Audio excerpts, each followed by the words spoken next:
அனைவருக்கும் வணக்கம். ஆசிரியர் தகுதி தேர்வு தாள் 2 தொடர்ந்து நாம் வீடியோஸ் பார்த்துட்ருக்கோம்.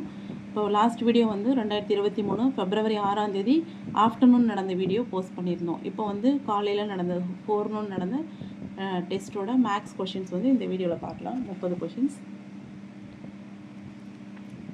எக்ஸ் மற்றும் ஒய் இருவரும் இணைந்து ஒரு வேலையை 6 நாட்களில் முடிப்பர். ஒய் மட்டும் தனியே அந்த வேலையை 15 நாட்களில் முடிப்பர் எனில் எக்ஸ் மட்டும் தனியே அந்த வேலையை முடிக்கும் நாட்களின் எண்ணிக்கை எவ்வளவு அப்படின்னு கேட்குறாங்க. எக்ஸும் ஒய்யும் சேர்ந்து ஒரு வேலையை 6 நாளில் முடிக்கிறாங்க. அகெயின் ஒய் மட்டும் அந்த வேலையை 15 நாளில் முடிப்பாராம். அப்போ ஒய்க்கு பதிலாக நம்ம என்ன போட்டுக்கலாம்? 15 போட்டுக்கலாம். ஒய் மட்டும் அந்த வேலையை 15 நாளில் முடிப்பாராம். 2 பேரும் சேர்ந்து 6 நாளில் முடிக்கிறாங்க. இப்போ எக்ஸ் எவ்வளோ நாளில் முடிப்பார்னு கேட்குறாங்க. அப்போ 1/x நம்ம இங்கே வச்சுக்கிறோம்.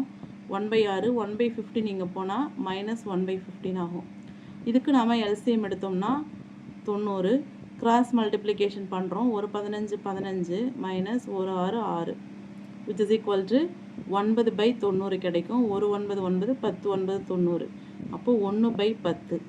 அதாவது எக்ஸுன்றவர் ஒரு வேலையை 10 நாளில் செஞ்சு முடிப்பார். இப்போ ஆன்சர் வந்து 10 days. Option C.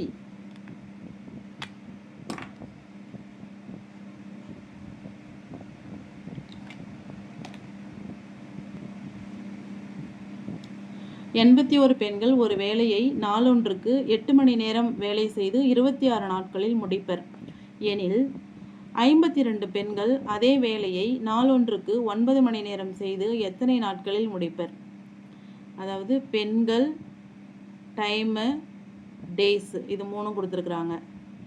81 பெண்கள் 8 மணி நேரம் வேலை செய்கிறாங்க, 26 நாளில் முடிக்கிறாங்க. 52 பெண்கள் 9 மணி நேரம் வேலை செய்கிறாங்க, எத்தனை நாளில் முடிப்பாங்க? அதான் கொஷின். இப்போது இதையும் நாட்களையும் ஆட்களையும் நாம் எடுத்துக்க போகிறோம். ஆட்களின் எண்ணிக்கை குறையுது, அப்போ நாட்களின் எண்ணிக்கை அதிகரிக்கும். அப்போ இது எதிர்மாறல். பெருக்கல் காரணியை அப்படியே வச்சுக்கலாம், மாற்ற வேண்டாம். அப்படியே வச்சுக்கிட்டோம். அடுத்து இது ரெண்டையும் ஒப்பிடுறோம். நேரம் அதிகரிக்குது. 8 மணி நேரம் வேலை செஞ்சவங்க இப்போ 9 மணி நேரம் வேலை செய்கிறாங்க. நேரம் அதிகரித்தா நாட்கள் என்ன செய்யும்? குறையும். அப்போ இதுவும் எதிர்மாறலில் தான் இருக்குது. அப்போ பெருக்கல் காரணி மாறாது, அப்படியே தான் வச்சுப்போம். இதை அப்படியே சிம்பிளிஃபை பண்ண வேண்டியதான். ஒரு 26 2 26 52 ஒரு 9 9 9 81 ஒரு 2 4 2 8 இப்போது 4 9 36 நாட்கள். ஆன்சர் ஆப்ஷன் டி 36 நாட்கள். பின் வருவனவற்றில் எது பித்தாகோரியன் மூன்றன் தொகுதிகள் அல்ல? பித்தாகோரியன் மூன்றன் தொகுதிகள்னால் நமக்கு தெரியும். c² which is equal to a² + b² இருந்ததுன்னா அதுதான் பித்தாகரஸ் எண்கள்.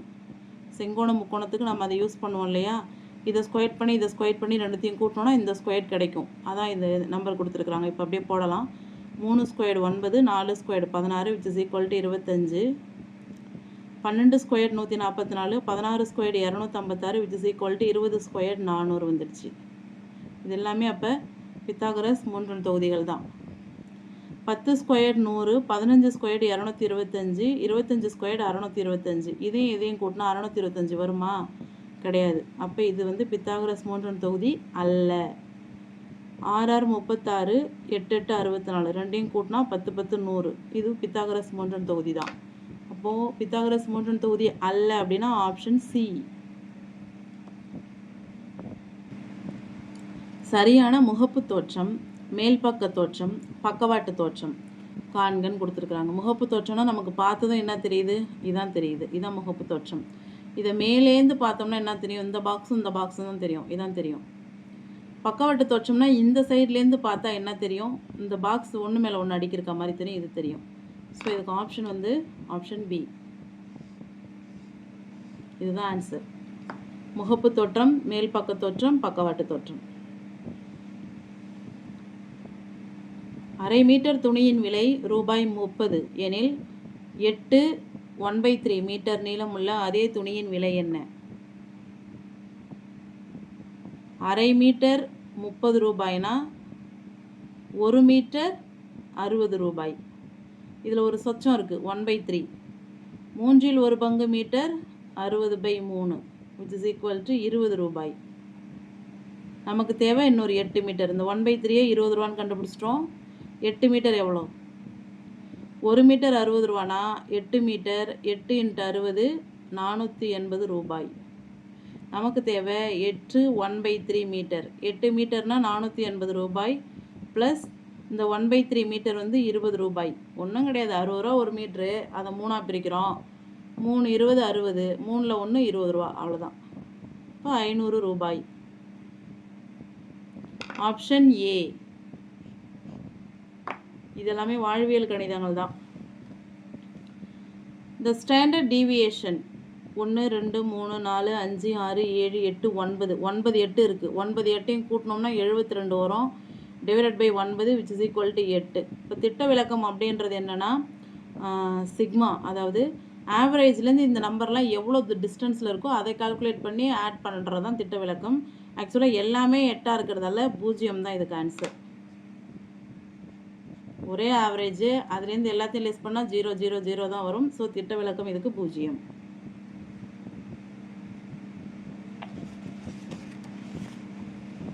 பின் வருவனவற்றுள் எது தவறானது? வட்டத்திற்கு ஏதேனும் ஒரு புள்ளியில் வரையப்பட்ட தொடுகோடு தொடுபுள்ளி வழியே செல்லும் ஆரத்திற்கு செங்குத்தாகும்.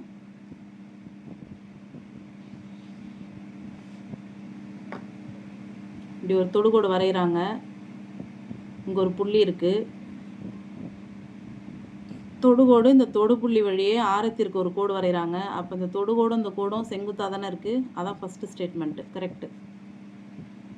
வட்டத்திற்கு வெளியே அமைந்த புள்ளியிலிருந்து வட்டத்திற்கு 2 தொடுகோடுகள் வரையலாம். இப்போது இங்கே ஒரு புள்ளி இருக்குது அப்படின்னா இந்த கோடு இங்கே போய் ஜாயிண்ட் ஆகிடுமா? அதே புள்ளியிலேருந்து இப்படி ஒரு கோடு வரையலாமா? அப்போ வெளியே அமைந்த ஒரு புள்ளியிலிருந்து 2 தொடுகோடுகள் வரையலாம். வெளிப்புற புள்ளியிலிருந்து வட்டத்திற்கு வரையப்பட்ட 2 தொடுகோடுகளின் நீளங்கள் சமம். ஆமாம், அது எதுவும் டிஸ்டன்ஸ் மாறுறதுக்கு வேலை கிடையாது. சமம்ன்றது சரி. வட்டங்களுக்கு வரையப்பட்ட 2 பொதுவான தொடுகோடுகளின் நீளங்கள் சமம் அல்ல. இது வந்து தவறான ஸ்டேட்மெண்ட். இது கொடுத்துருக்கிறதுலே தவறான ஸ்டேட்மெண்ட் இதுதான். மீதி 3 சரியான ஸ்டேட்மெண்ட்.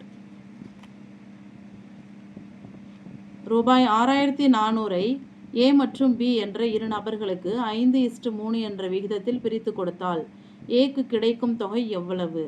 இப்போ 5 பங்கு ஒருத்தருக்கு, 3 பங்கு ஒருத்தருக்கு. யாராருக்கு? A/B. ஏக்கு 5 பங்கு பிக்கு 3 பங்கு. ஆக மொத்தம் 8 பங்கு. எதை 8 பங்காக பிரிக்கிறோம்? 6400 ரூபாவை 8 பங்காக பிரிக்கிறோம். 1 8 8 8 8 64. அப்போ 800 ரூபா. 800 ரூபான்றது என்ன? ஒரு பங்கு. 800 ரூபா. ஏவுக்கு 5 பங்கு. அப்போ 5 × 800 4000 ரூபா. பிக்கு 3 பங்கு. அப்போ 3 × 800 2400 ரூபா. இவங்க கேட்குறது ஏக்கு கிடைக்கும் தொகை எவ்வளோன்னு கேட்குறாங்க. அப்போ ஆன்சர் ரூபாய் 4000. Option C.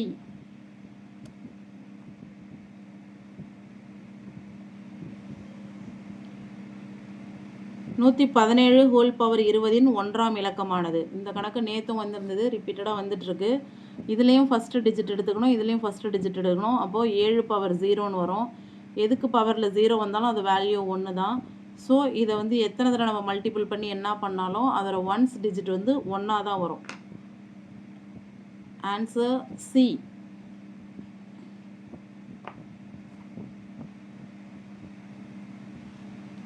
ஒரு செங்கோண முக்கோணத்தின் பக்கங்களின் விகிதம் 8 15 7. அதன் சுற்றளவு 150 அலகுகள் எனில் அதன் பக்கங்கள் எவ்வளவு? ரொம்ப சிம்பிள். இப்போ வந்து இப்படி செங்கோண முக்கோணம் இருக்குது. 8 7 15ன்னு கொடுத்துட்டாங்க. சுற்றளவுனா சுற்றி வரும் அளவு தான் சுற்றளவு.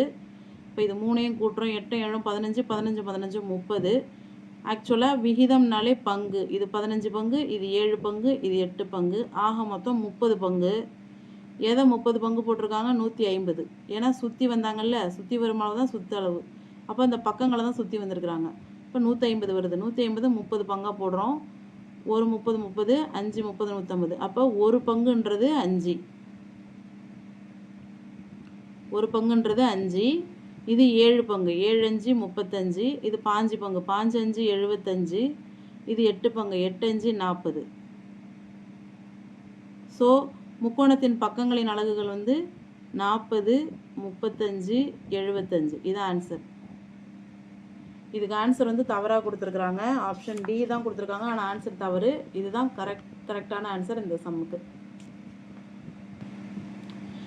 வட்டத்தின் மையத்தில் இருந்து 24 சென்டிமீட்டர் தொலைவில் 20 சென்டிமீட்டர் நீளமுள்ள நான் வரையப்பட்டுள்ளது எனில் வட்டத்தின் விட்டம் காண்க அப்படின்னு சொல்லியிருக்கிறாங்க. ஸோ இது வட்டம். இதில் வந்து இதுதான் மையப்புள்ளி. இந்த மையத்திலேருந்து 24 சென்டிமீட்டர் தொலைவில் ஒரு நான் இருக்குது. இந்த நானோட நீளம் வந்து 20 சென்டிமீட்டர். வட்டத்தின் மையத்திலிருந்து 24 சென்டிமீட்டர் தொலைவில். அப்போ இந்த டிஸ்டன்ஸ் வந்து 24. எப்போவுமே வட்டத்தின் மையத்திலிருந்து வரும் கோடு வந்து வட்டத்தில் வரையப்பட்ட நாணை இரு சம குறியிடும். அது ஒரு தேற்றம். இது லெங்த் வந்து 20 பொழுது இது 10, இது 10. அவங்க என்ன கேட்குறாங்க? விட்டம் கேட்குறாங்க. நம்ம முதல்ல ஆரத்தை கண்டுபிடிப்போம். இது ஆரம் கிடையாது, இது வரைக்கும் வந்தால் தானே ஆரம். அப்போ இதுலேருந்து இங்கே போனாலும் இதுலேருந்து இங்கே போனாலும் அது ஆரம் தான். இப்போ நம்மக்கிட்ட என்ன இருக்குது? ஒரு செங்கோண முக்கோணம் இருக்குது. பித்தாகரஸ் தேற்றத்தை பயன்படுத்தி இந்த பக்கத்தை நம்ம கண்டுபிடிக்கலாம். கர்ண பக்கத்தை கண்டுபிடிச்சோன்னா இது என்னது? இந்த வட்டத்தோட ஆரம். வட்டத்தோட ஆரம் தெரிஞ்சுட்டா ஆட்டோமேட்டிக்காக நம்ம விட்டத்தை என்னன்னு எழுதிடலாம். ஸோ இந்த செங்கோண முக்கோணத்தை எடுத்துக்கிறோம். கர்ணத்தின் வர்க்கமானது மற்ற இரு பக்கங்களின் வர்க்கங்களின் கூடுதலுக்கு சமம். அதாவது 24 squared 10 squared which is equal to 24 squared பண்ணால் 576 ப்ளஸ் 10 ஸ்கொயர்ட் பண்ணால் 100 விச் இஸ் ஈக்குவல் டு 676 வருது ஏ ஸ்கொயர்ட். அப்போ இதை வந்து நம்ம வர்க்கமூலம் கண்டுபிடிக்கணும். 676 வர்க்கமூலம் கண்டுபிடிக்கிறோம். 2 2 பிரிச்சுப்போம். 2 2 4, 6ல் 4 போச்சுன்னா 2 2 2 4. இப்போ இங்கே 6ல் முடிகிற நம்பர்னால் 6 தான் இருக்குது. இந்த 2 நம்பரையும் கீழே இறக்கிக்கிறோம். அப்படியே 6 6 36, 6 4 24 3 27. ஸோ 26 வர்க்கமூலம். 676ஓட வர்க்கமூலம் 26 ஸ்கொயர்டுன்னு எழுதலாம். இப்போது நமக்கு தேவை ஏ. ஸ்கொயர்ட் கேன்சல் ஆகிடும். ஏ ஈக்குவல் டு 26. இந்த ஏன்றது என்ன? இந்த பக்கம். அதாவது இந்த பக்கம் வந்து 26. இந்த பக்கம் என்னது? ஆரம். வட்டத்தின் ஆரம். அவங்க என்ன கேட்குறாங்க? வட்டத்தின் விட்டம் கேட்குறாங்க. வட்டத்தின் விட்டம்னா ஆரத்தை 2ஆல் பெருக்குனா வட்டத்தின் விட்டம். 2 26 52. அதாவது நம்ம வந்து ஆரம் கண்டுபிடிச்சிருக்கோம் 26ன்னு. விட்டம் which is equal to diameter which is equal to 2r. இப்போ 2 × 26 52. இதான் வந்து ஆன்சர். Option C.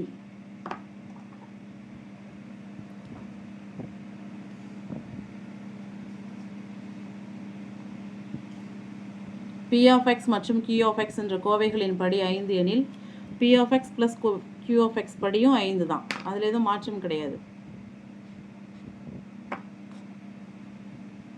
எக்ஸை கூட்டுறோம், 2x தான் வரும். எக்ஸ் ஸ்கொயர்டை கூட்டுறோம், 2x ஸ்கொயர்டு தான் வரும். எக்ஸ் 5 கூட்டுறோம், 2x பவர் 5 தான் வரும். ஸோ இந்த படி வந்து சேஞ்ச் ஆகாது கூட்டலை பொறுத்த வரைக்கும். 9 பவர் 100 என்ற எண்ணின் 1ஆம் இலக்கத்தை எழுதுக. ஆல்ரெடி இதுவே 1's பிளேஸ் தான். இதோட 1ஆம் இலக்கம் 0. அப்போ 9 power 0 which is equal to 1. எதுக்கு தலையில் 0 போட்டாலும் 1 தான். ஆன்சர் வந்து ஆப்ஷன் சி. நமக்கு தெரியாது, நம்ம கன்ஃபியூஸ் ஆகும்னு நினச்சிட்டு இந்த மாதிரி சம்ஸ் கொடுப்பாங்க. ஆனால் இது ரொம்ப எளிமையாக நம்ம வந்து ஃபைண்ட் அவுட் பண்ணுறது. முதல் 10 மிகை முழு எண்களில் இருந்து ஒரு எண் தேர்ந்தெடுக்கப்படுகிறது எனில் அந்த எண் 3இன் மடங்காக இருப்பதற்கான நிகழ்தகவு என்ன? இப்போ வந்து முதல் 10 முழு எண்கள்னால் 1லேருந்து 10 வரைக்கும் n of s which is equal to 10. 1லேருந்து 10 வரைக்கும் 10 எண்கள் இருக்கும், மிகை முழு எண்கள். சரியா? அப்போ 10 எண்கள். இதான் வந்து சாம்பிள் ஸ்பேஸ். நமக்கு இந்த 10ல் ஒரு நம்பரை எடுக்கிறோம், அது வந்து 3இன் மடங்காக இருக்கணும். அதான் வந்து n of a. இந்த 10லேருந்து ஒரு நம்பரை நான் எடுக்கிறேன், அது வந்து 3இன் மடங்காக இருக்கணும். 3இன் மடங்குனா 3 இருக்கலாம், 6 இருக்கலாம், 9 இருக்கலாம். வேறு எது எடுத்தாலும் அது 3இன் மடங்கு கிடையாது. ஸோ 3 மடங்காக இருக்கணும்னா அதுக்கு சான்சஸ் வந்து மொத்தம் 1 2 3 3 சான்ஸ் தான் இருக்குது. அதுக்கான நிகழ்தகவு கேட்குறாங்க. P of A equal to N of A by N of S which is equal to 3/10. இதான் வந்து ஆன்சர். ஆப்ஷன் டி இதுக்கு ரைட் ஆன்சர்.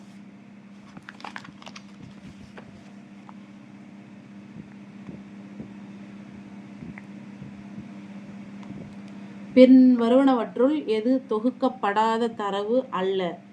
தொகுக்கப்படாத தரவு அல்லனா அது தொகுக்கப்பட்ட தரவு. நிகழ்வு செவ்வகம். ப்ராப்பராக நல்லா தொகுக்கப்பட்ட தரவு நிகழ்வு செவ்வகம். மிது, தேவி, செல்வி ஆகியோர் ஒரு வட்ட வடிவிலான ஓடுபாதையின் ஒரு சுற்றை முறையே 10, 15, 20 நிமிடங்களில் சுற்றி முடிக்கின்றனர். அவர்கள் தொடக்க புள்ளியில் காலை 7 மணிக்கு ஒன்றாக சுற்றத் தொடங்கினால் மீண்டும் எப்போது தொடக்க புள்ளியில் ஒன்றாக சந்திப்பார்கள் அப்படின்னு கேட்குறாங்க. இது ஒரு காமனான கொஷின் தான், நம்ம இருந்தாலும் அண்டர்ஸ்டாண்ட் பண்ணிக்கணும். இந்த இடத்துலேருந்து ஸ்டார்ட் பண்ணுறாங்க 3 பேரும். ஒருத்தவங்க என்ன பண்ணுறாங்க, 10 நிமிஷத்துலேயே ஒரு தடவை சுற்றிடுறாங்க. ஒரு தடவை, 2 தடவை 20 நிமிஷம், 3 தடவை 30 நிமிஷம், 4 தடவை 40 நிமிஷம், 5 தடவை 50 நிமிஷம், 6 தடவை 60 நிமிஷம். 60வது நிமிஷத்தில் 6வது முறை சுற்றிட்டு இங்கே வந்துடுறாங்க.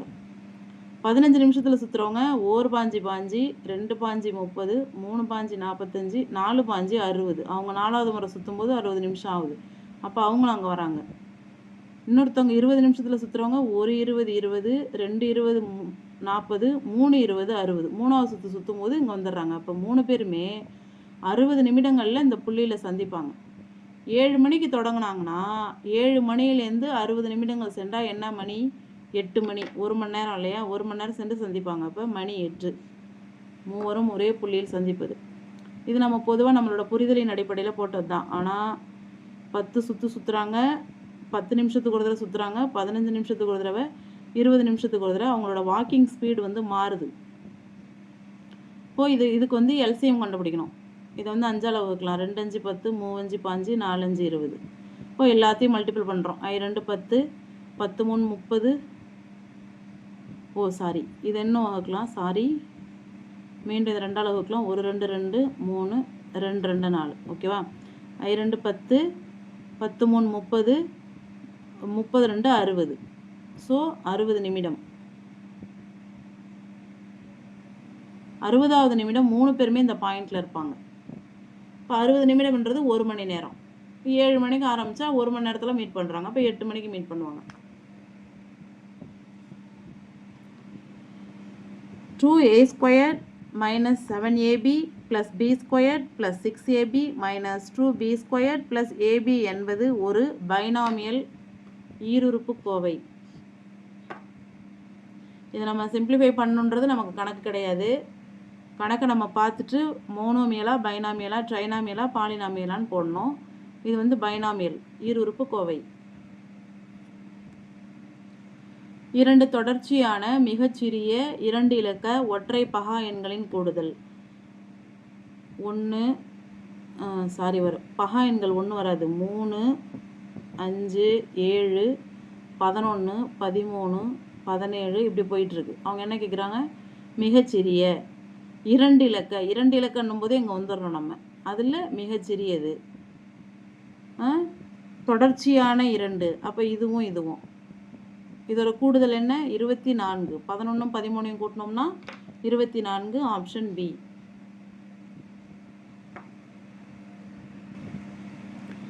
கலா என்பவர் 7 சென்டிமீட்டர் ஆரமும் 572 சென்டிமீட்டர் நீளமும் உள்ள ஒரு வட்ட சுருள்கட்டை வாங்கினார். இதிலிருந்து அவர் எத்தனை வட்ட சுருள்களை பெற முடியும்? ஆரம் வந்து 7 சென்டிமீட்டர் இருக்குன்னு கொடுத்துருக்குறாங்க. டோட்டல் லெங்க்த் வந்து 572 சென்டிமீட்டர். எத்தனை ரவுண்டு, இந்த மாதிரி ரவுண்டு வந்து எத்தனை சுற்றலான்னு கேட்குறாங்க. ஃபஸ்ட்டு ஒரு ரவுண்டு எத்தனை சென்டிமீட்டர் நம்ம கண்டுபிடிக்கணும்.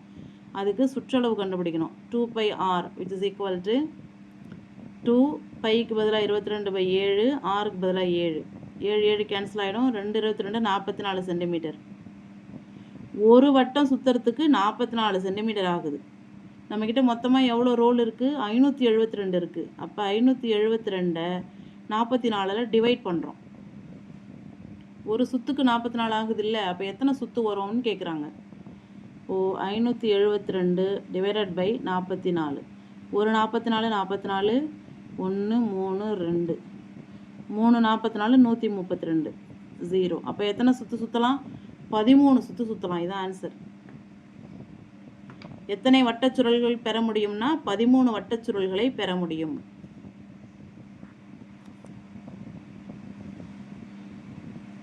நாற்பது சென்டிமீட்டர் பக்க அளவுள்ள ஒரு சமபக்க முக்கோணத்தின் ஒரு முனையிலிருந்து 6 சென்டிமீட்டர் பக்கமுள்ள ஒரு சமபக்க முக்கோணத்தை நீக்கிட்டாங்க. மீதமுள்ள பகுதியின் சுற்றளவு தான் கேட்குறாங்க. இது வந்து சமபக்க முக்கோணமாக கன்சிடர் பண்ணிக்கோங்க. ஃபுல்லாக 40 சென்டிமீட்டர் 3 பக்கமும்.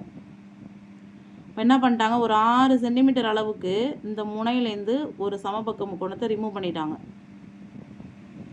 இப்போ 40லேருந்து 6 சென்டிமீட்டர் போயிட்டா இது என்னவாயிடுது? இப்போது 34 ஆகிடுது. இந்த 40லேருந்து இந்த 6 போயிட்டா இது என்னவாயிடுது? 34 ஆகிடுது. இப்போ இந்த டிஸ்டன்ஸ் என்னவாயிடுது? 6. ஏன்னா அது சமபக்க முக்கோணம் இல்லையா? 6 6 6. அப்போ இந்த பக்கம் 6. இப்போ இது as usual 40 தான் இருக்குது. இப்போ இந்த புதிய முக்கோணத்தை நாம் அளந்து சொல்லணும். அது முக்கோணம் இல்லை, இந்த முக்கோணம் போன பிறகு இது ஷேப்பு மாறிடுது.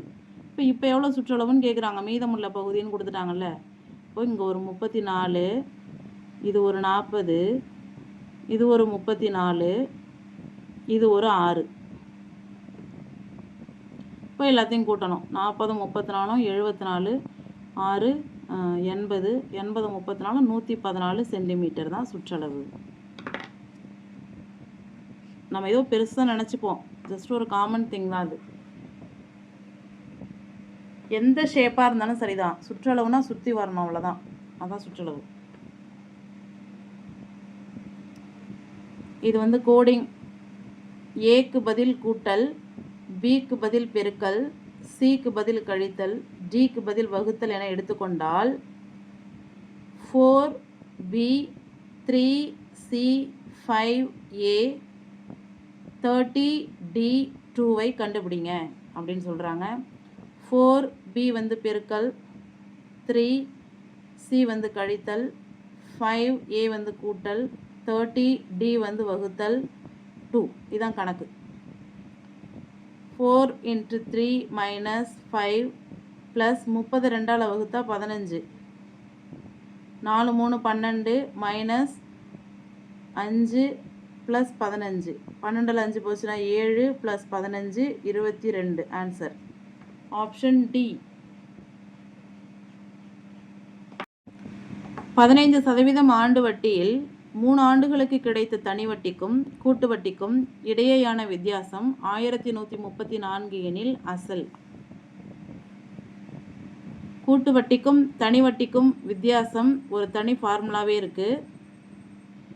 2 ஆண்டுகளுக்கு ஒரு ஃபார்முலா இருக்குது, 3 ஆண்டுகளுக்கு ஒரு ஃபார்முலா இருக்குது. நம்ம எல்லா வீடியோலையுமே தொடர்ந்து சொல்கிறது தான். இப்போ 3 ஆண்டுகளுக்கான, இது வந்து 3 ஆண்டுகள் கொடுத்துருக்கிறதால அதுக்கான ஃபார்முலாவை எழுதுவோம். P × R/100 squared 3 + R/100. இந்த ஃபார்முலா வந்து தனி வட்டிக்கும் கூட்டு வட்டிக்குமான வித்தியாசம் 3 ஆண்டுகளுக்கு. இப்போ தனி வட்டிக்கும் கூட்டு வட்டிக்குமான வித்தியாசம் 1134ன்னு கொடுத்துருக்குறாங்க. which is equal to P. P தான் இப்போ நம்ம கண்டுபிடிக்கணும் இல்லையா? அசல் தான் கண்டுபிடிக்க போகிறோம். என்று R வந்து 15%. அப்போ 15/100 ஹோல் ஸ்கொயர்டு 3 + 15/100 அவ்வளோதான்.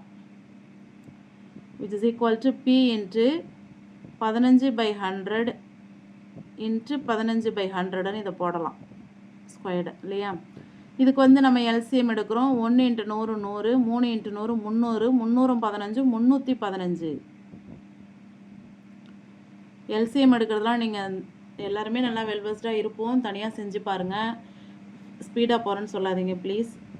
மீச்சிமா கண்டுபிடிக்கிறது மீபியவா கண்டுபிடிக்கிறதுலாம் நம்ம அடிப்படையாக நல்லாவே தெரிஞ்சு வச்சுருக்கணும். இப்போ நமக்கு தேவை பிரின்சிபல் அமௌண்ட்டு P. அதனால் Pயை வந்து இங்கே வச்சுக்கிறோம். ஏன்னா அங்கே இடம் பத்தாதுன்றதால இங்கே தள்ளி எழுதுகிறேன். P மட்டும் இந்த சைடு அப்படியே இருக்குது. இங்கே வந்து நம்மக்கிட்ட 1134 இருக்குது ஈக்குவல்ட்டுக்கு இந்த பக்கம். இன்று 15/100 15/100 315/100 எல்லாமே இந்த பக்கம் தலைகீழாக மாறுது. எப்படி? 100/15 100/15 100/315 தலைகீழாக மாறுது. சமக்குறிக்கு இந்த பக்கம் வரதால் இனிமேல் சிம்பிளிஃபிகேஷன் மட்டும்தான் வேலை. 3 5 5 25 100 3 5 5 25 100 6 5 30 3 5 15 20 1 63 18 63 1134 நான் தனியாக செஞ்சு பார்த்தேங்க. 1134 இப்போ வேணால் செய்வோம் பாருங்கள். 63 ஒரு 63 5 4 8 8 3 24 பாக்கி 2 8 48 2 50. ஸோ 18 63 1134. இப்போது 1 3 3 6 3 18 1 3 3 2 3 6. அப்போ இங்கே 2 இருக்குது. 20 × 20 × 20 × 2. வேறு எதையும் நாம் வந்து விடலை. இதான் வந்து அசல். இப்போது 2 2 4 4 2 8 8 2 16 1 2 3 3 0 which is equal to அசல். இதுதான் வந்து அசல் தொகை. எவ்வளோனா 16,000 ரூபாய். Option A.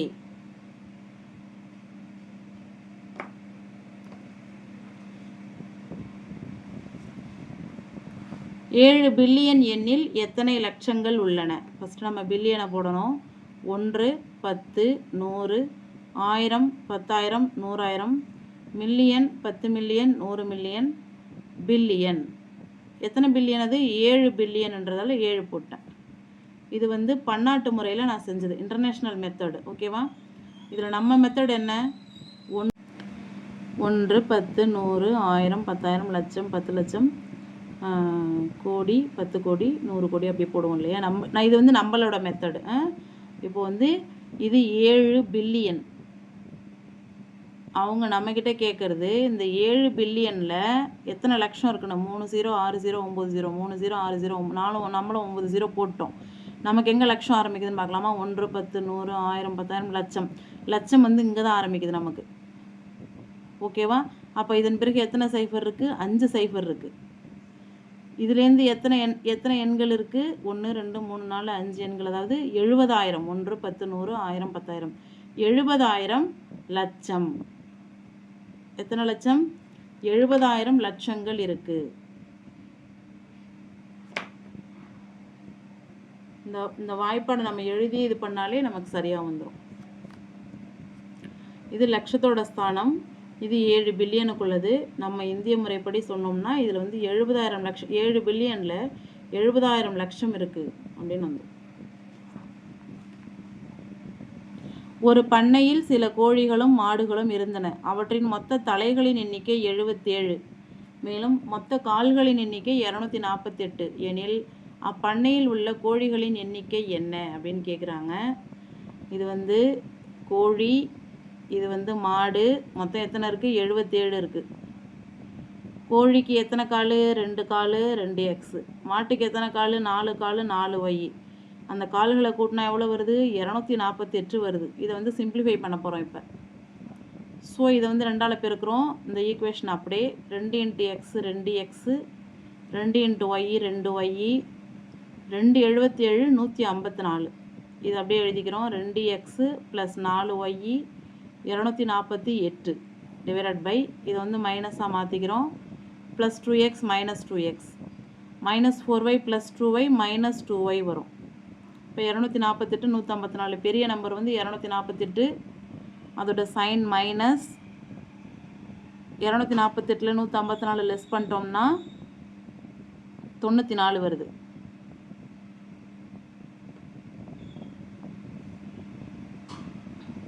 இப்போ y = மைனஸ் மைனஸ் கேன்சல் ஆகிடும். y = 94 divided by 2 which is equal to 47. y = 47. இப்போது y வந்து 47ன்னு இந்த ஈக்குவேஷனில் சப்ஸ்டியூட் பண்ணுறோம். x + 47 = 77. அப்போ x = 77 - 47 = 30. இப்போ x = 30. நம்ம எதை ஒய்ன்னு எடுத்துக்கிட்டோம்? 4y. அப்போனா மாடு. ஒய்ன்றது மாடு. கோழி வந்து 30. அவங்க என்ன கேட்குறாங்க? பண்ணையில் உள்ள கோழிகளின் எண்ணிக்கை தான் கேட்குறாங்க. அதுக்கு ஆன்சர் வந்து 30. நாம் கண்டுபிடிச்சது ஆன்சர் கரெக்டா அப்படின்னு எப்படி தெரிஞ்சுக்கிறது? 30 கோழினா ஒரு கோழிக்கு 2 கால். 32 60 கால். ஓகேவா? 47 மாடுனா ஒரு மாட்டுக்கு 4 கால். அப்போ 47 × 4 நன்னாங் 16 4 7 28 188 which is equal to 248 வந்துடுச்சா? அப்போ நம்ம கண்டுபிடிச்ச ஆன்சர் கரெக்டு தான். கோழி வந்து 30, மாடு வந்து 47.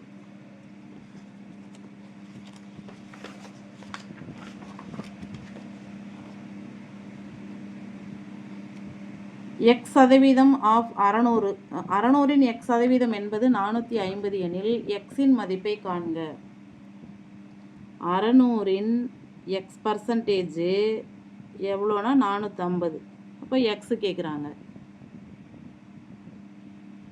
450 அப்படியே இருக்குது. 600/100 இந்த பக்கம் 100/600 ஆகிடுது. 0 0 கேன்சல் பண்ணிடுறோம். 1 6 6, 7 6 42, 3 30, 5 6 30. இப்போ எக்ஸ் ஈக்குவல் டு 75. 75ன்றது சதவீதம். Option B.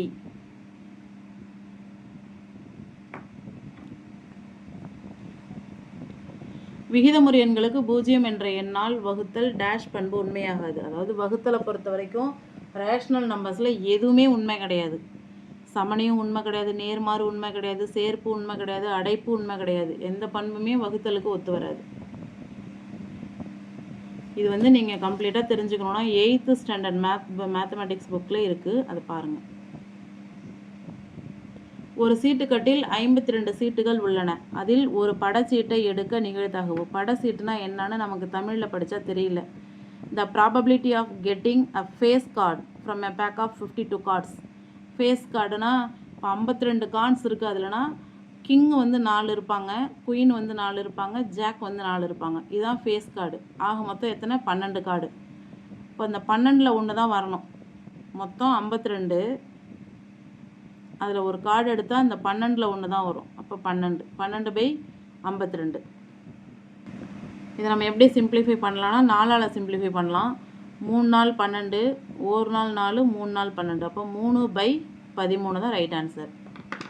Option C.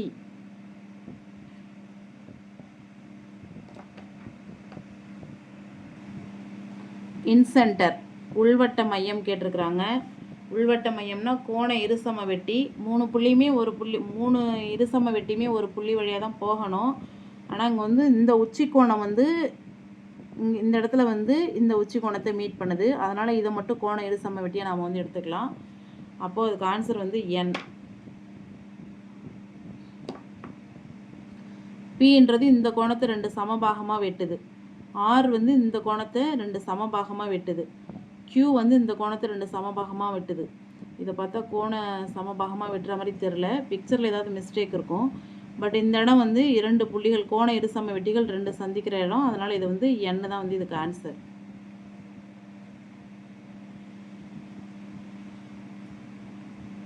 வட்டக்கோண பகுதியின் வில்லின் நீளம் 44 சென்டிமீட்டர், அதன் சுற்றளவு 86 சென்டிமீட்டர் எனில் வட்டக்கோண பகுதியின் மைய கோணம் எத்தனை டிகிரி அப்படின்னு கேட்குறாங்க.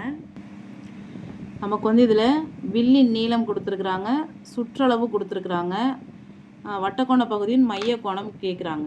ஸோ நம்ம வந்து இப்படி வரைஞ்சிப்போம். ஃபார் எக்ஸாம்பிள் இப்படி இருக்குன்னு வச்சுப்போம். இதுதான் வந்து வில்லின் நீளம். இது என்ன? 44. அப்போ இதெல்லாம் என்னன்னு நமக்கு தெரியாதுல்ல. இதுலேருந்து இது வரைக்கும் 44.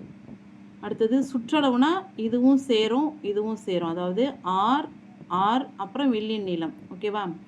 அதனால் இங்கே கொடுத்துருக்கிற சுற்றளவு 86லேருந்து இந்த வில்லின் நீளத்தை நம்ம என்ன செய்கிறோம்? கழிச்சிடுறோம். 44 கழிச்சிட்டோம்னா மீதி நமக்கு என்ன வருது? 42 வருது. இந்த 42ன்றது என்ன? இந்த ஆரம் இந்த ஆரம், ஆக மொத்தம் 2 ஆரம். அப்போ 2ஆல் டிவைட் பண்ணோம்னா நமக்கு என்ன கிடைக்கும்? 21 கிடைக்கும். அப்போ இந்த ஒரு ஆரம்ன்றது 21, இந்த ஒரு ஆரம்ன்றது 21. அப்போ ஆரம் என்னன்னு நமக்கு தெரிஞ்சிடுச்சு. இப்போ பாருங்கள், 44 21 65 21 66 86 சுற்றளவு வந்துடுச்சா? சரி, இப்போ ஆரத்தை கண்டுபிடிச்சிட்டோம். இது வந்து 44 வில்லின் நீளம்னு தெரிஞ்சிச்சு. அவங்க என்ன கேட்குறாங்கன்னா இந்த ஆங்கிள் கேட்குறாங்க, இந்த கோணம் கேட்குறாங்க. சரி, நமக்கு 2πr இன்று இதை எத்தனை பிரிவாக பிரிச்சிருக்கிறாங்கன்றது தெரியாது. அதை எக்ஸ்ன்னு வச்சுக்கிறோம். விச் இஸ் ஈக்குவல் டு நமக்கு என்ன கிடச்சிருக்கு? 44 கிடச்சிருக்கு. அதாவது வில்லின் நீளம் வட்டப்பருதியில் வட்டக்கோண பகுதி உண்டாக்குறது தான் இந்த வில்லின் நீளம். இது வந்து என்னென்னா இந்த 2πrல எத்தனையாக பிரித்தாங்களோ அதான் நமக்கு தெரியல. அதான் வந்து இந்த வில்லின் நீளம். இப்போது 1/x அப்படியே வச்சுக்கிறோம்.